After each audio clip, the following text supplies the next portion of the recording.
tell yourself you're finally going to start. You open the laptop, your fingers hover over the keyboard, and then nothing happens.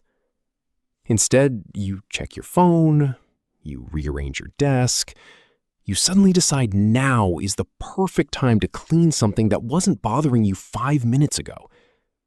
Or you simply sit there, staring, while a quiet pressure begins building in your chest.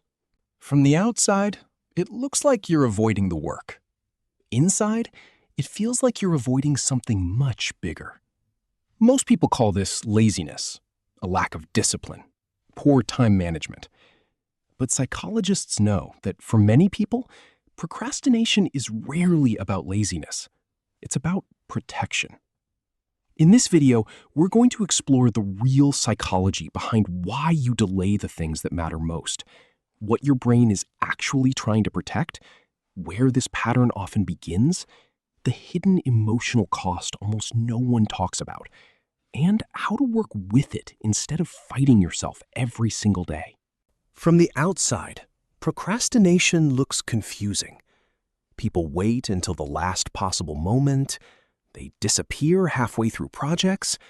They promise themselves they'll start tomorrow, and somehow tomorrow keeps moving.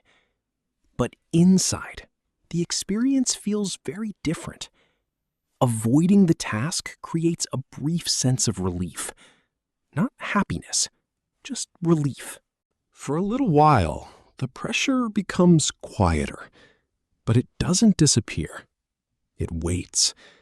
And the closer the deadline gets, the heavier that pressure becomes. Your chest tightens, your attention scatters.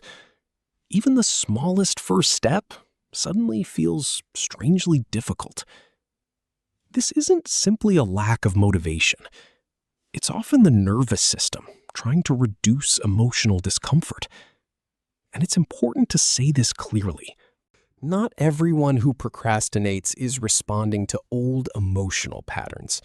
Sometimes it's poor planning, exhaustion, decision fatigue, or simply having too much to do.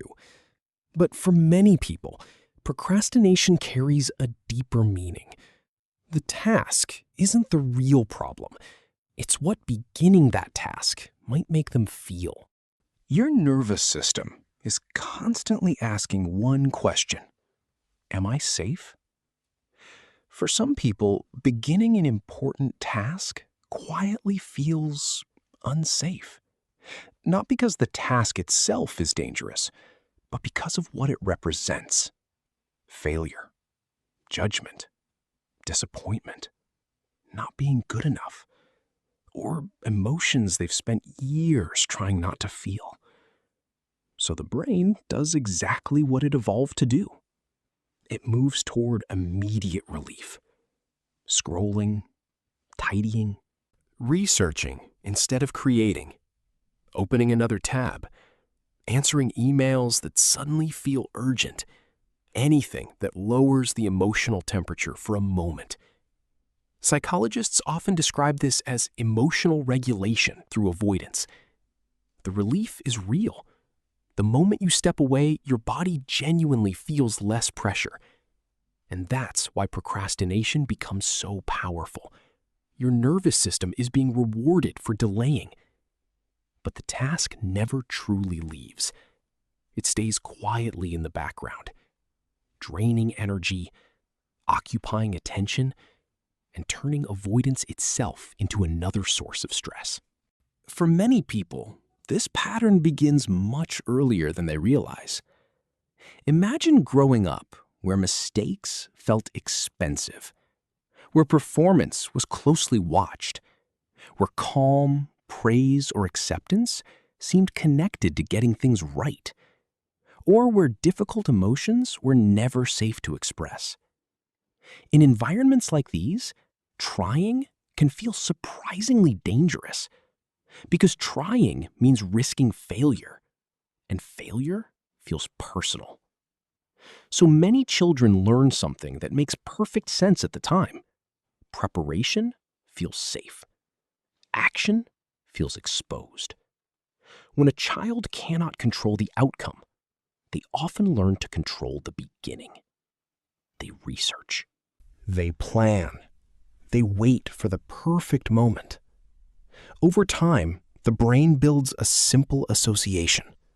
Starting equals risk. Avoiding equals safety. Years later, the environment may have changed, but the nervous system hasn't fully received the update. The adult sits down to work, and an old alarm system quietly switches on.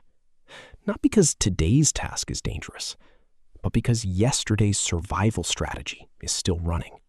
There is a quiet cost to living this way.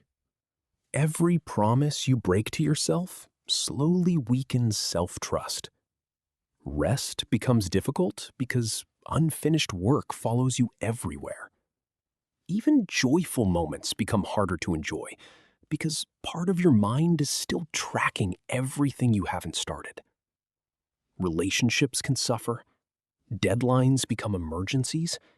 Life starts feeling like an endless cycle of avoidance, pressure, last-minute action, temporary relief, and guilt.